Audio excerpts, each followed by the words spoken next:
رمضان عافیت سے اللہ نے گزروایا، جتنا کچھ ہوا اس پہ اللہ کا شکر ادا کیا جائے، جو کوتاہی ہوئی جان بوجھ کر خطا سہون اس سے اللہ پاک کی بارگاہ میں معافی مانگی جائے۔ عید کی رات اللہ تعالیٰ کے محبوب صلی اللہ تعالیٰ علیہ وسلم نے فرمایا کہ اللہ تعالیٰ فرشتوں سے پوچھتے ہیں کہ مزدور کا بدلہ کیا ہے، جو مزدوری کر دے تو فرشتے کہتے ہیں اس کا مزدوری دی جائے، تو اللہ کہتے ہیں میں نے اپنے بندوں کے روزے اور رات کی تراویح کی وجہ سے سب کو معاف کیا۔ پھر جب صبح عید کا دن ہوتا ہے تو کروڑوں اربوں کھربوں فرشتے زمین پر اترتے ہیں اور عیدگاہ کی طرف لائنیں بنا کے کھڑے ہو جاتے اور زور زور سے پکارتے ہیں کہ اے امت محمد آؤ اپنے رحیم رب کی طرف، اپنے مہربان رب کی طرف۔ اور اوپر سے اللہ کہتے ہیں میرے بندو آؤ، آج جو مانگو گے دنیا کے بارے میں اس میں غور کروں گا، تمہارے لیے بہتر ہوگا دے دوں گا، بہتر نہیں ہوگا کوئی اور اس کا بدلہ ہو جائے گا، اور آخرت کے بارے میں جو مانگو گے سب تمہیں دوں گا، میں نے تمہارے پچھلے سارے گناہ معاف کیے، جاؤ خوشی خوشی اپنے گھروں کو چلے جاؤ۔ میں نے پہلے بھی بتایا تھا، پھر دوبارہ دہرا دیتا ہوں، گن دیتا ہوں، 4 آدمی پھر بھی نہیں اس ساری رحمت کا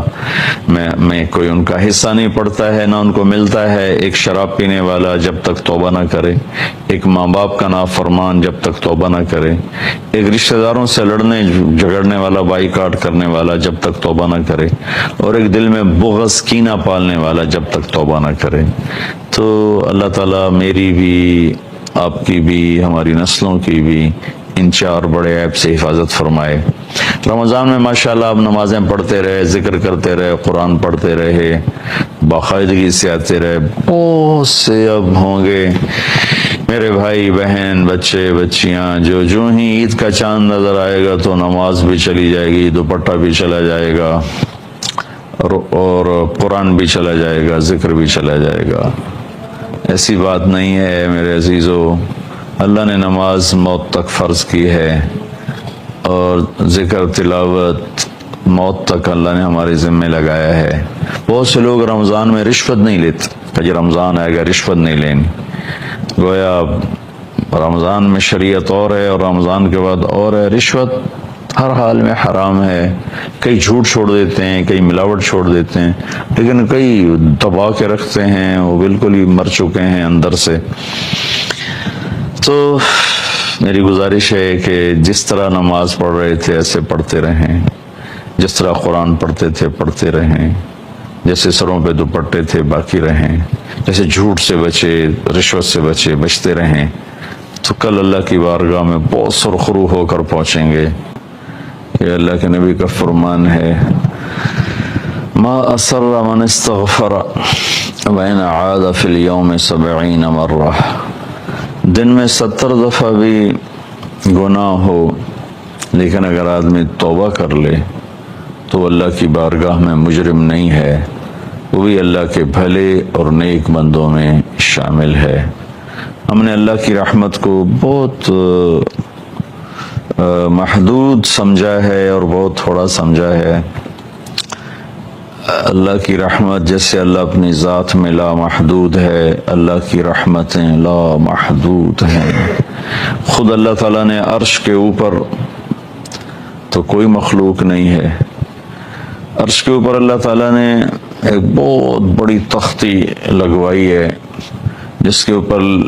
لکھوایا ہوا ہے ان رحمتی سبقت غضبی، میری رحمت میرے غصے سے آگے ہے۔ سبحان اللہ، اگر اس کا غصہ اس کی رحمت سے آگے ہوتا آج شاید ہم میں سے چند لوگ ہی انسان ہوتے، باقی سب ہم کتے بلے بن چکے ہوتے۔ اور پھر قرآن میں اللہ تعالیٰ نے 2 جگہ کہا ہے کتب ربکم علی نفسہ الرحمہ، سبحان اللہ، کہ میرے بندو ڈرو نہیں مجھ سے، میں نے تم پہ رحم کرنا اپنے اوپر فرض کر لیا ہے۔ اللہ نہ کرے، اللہ نہ کرے اگر یہ آیت یوں ہوتی کتب ربکم علی نفسہ الغضب، کہ تمہارے رب نے تم پہ غصہ کرنا فرض کر لیا ہے، تو یہ تو دھرتی میں شاید جانور بھی زندہ نہ بچتا۔ پانی کی بوند نہ ہوتی، اس مالک نے کرم فرمایا اس وقت 7 ارب انسان ہیں اور سارے کے سارے انتہا درجے کی نافرمانیوں پر ڈٹے ہوئے ہیں، اللہ کا مذاق اڑاتے ہیں، اللہ کے دین کا مذاق اڑاتے ہیں، قرآن کا مذاق اڑاتے ہیں، شریعت کا مذاق اڑاتے ہیں، پردے کا مذاق اڑاتے ہیں، داڑھی کا مذاق اڑاتے ہیں، سنت کا مذاق اڑاتے ہیں، اپنے نبی کی زندگی کو بے حیثیت قرار دیتے ہیں، اور آوارگی، فحاشی، بے پردگی، گناہوں کی سیاہی وہ میک اپ بن چکی ہے، دلوں کا پتھر ہونا وہ تہذیب بن چکا ہے،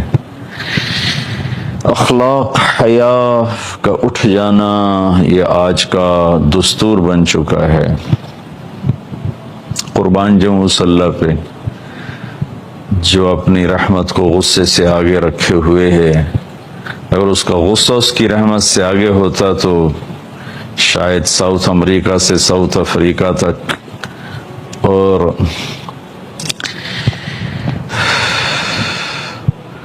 مشرق سے مغرب تک، فیجی سے لے کر ہوائی تک کوئی انسان نہ ہوتا۔ اللہ کا شکر ادا کیا جائے، اس کی رحمت ہم پر بارش کی طرح برس رہی ہے۔ ایک اس کی اپنی ذات سبب ہے، ایک جناب رسول اللہ صلی اللہ تعالی علیہ وسلم کی دعائیں سبب ہیں، آپ کا رونا اس کا سبب ہے۔ ہم دو رحیم ذات کے اندر آ گئے ہیں۔ اللہ اپنے بارے میں بھی کہتا ہے رؤوف الرحیم قرآن میں، اور اللہ اپنے حبیب کے بارے میں بھی فرماتا ہے بالمؤمنین رؤوف الرحیم۔ تو ہم دو رحیم ذات کے درمیان ہیں، تو ہماری کفایت ہے، اور ہم دنیا میں چل رہے ہیں۔ اگر تھوڑا سا بھی غضب کی جھلک ہوتی تو پتہ نہیں آج کوئی انسان ہوتا بھی صحیح کہ نہیں۔ شکر ادا کریں، جاتا ہوا رمضان ہے، اور اللہ کے نبی عید پر خوشی مناتے تھے، ہمیں بھی خوش ہونا ہے کہ اللہ نے ہمیں روزوں کے بعد ایک ملنے کا دن دیا ہے۔ اس دن میں نفرتوں کو بھلا دیا جائے، رنجشوں کو بھلا دیا جائے۔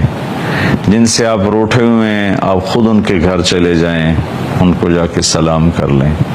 جو آپ سے روٹھے ہوئے ہیں ان کے گھر بھی آپ خود چلے جائیں، اللہ آپ سے بہت راضی ہوگا۔ ہزاروں نفلوں پر، ہزاروں لاکھوں نفلی روزوں پر یہ آپ کا صلہ رحمی کا عمل بھاری ہو جائے گا۔ اور ویسے بھی میرا دیس نفرت بغض سینہ پک گیا ہے، دیکھ کے، سن کے۔ مذہب کے نام پہ عجیب و غریب نفرت ہے، سیاست کے نام پر ہے، رشتوں ناتوں کے نام پر ہے، قومیت پر ہے، صوبوں پر ہے، زبانوں پر ہے، عجیب و غریب حال ہے۔ اللہ اپنا فضل فرما دے، شاید کسی رونے والی کی تو فعل اللہ تعالیٰ پوری قوم کا بیڑا پار کر دے، اور پوری امت پر جو حال ہے، جس طرح لاشیں گر رہی ہیں، معصوم بچوں کے پخش اڑ رہے ہیں، اس سب سے نکلنے کا ایک ہی حل ہے کہ ہم سب اللہ کی بارگاہ میں جھک جائیں، توبہ کریں۔ یونس علیہ السلام کی قوم پہ عذاب آنے لگا تو سب سجدے میں گر گئے، اللہ نے عذاب اٹھا دیا۔ تو عید کا موقع ہے، ہم خوشی سے ملیں، کھلے ماتھے ملیں، ایک دوسرے کو معاف کر دیں۔ خاص طور پر جو قریبی رشتے ہیں، خون کے رشتے، بہن بھائیوں کے، خالہ، چاچا، ماموں، پھوپھی، یہ جو ماں باپ سے جو رشتے وجود میں آتے ہیں، خاص طور پر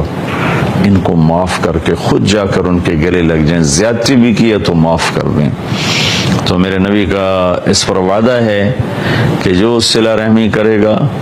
وہ جنت الفردوس میں ایک اعلیٰ درجے کی جنت ہے، جس میں اللہ تعالیٰ اس کو داخل فرمائے گا، اور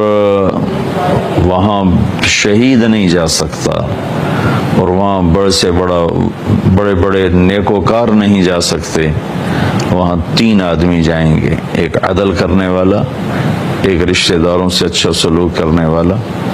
اور ایک حلال کمائی میں پوری نہیں پڑتی تھی،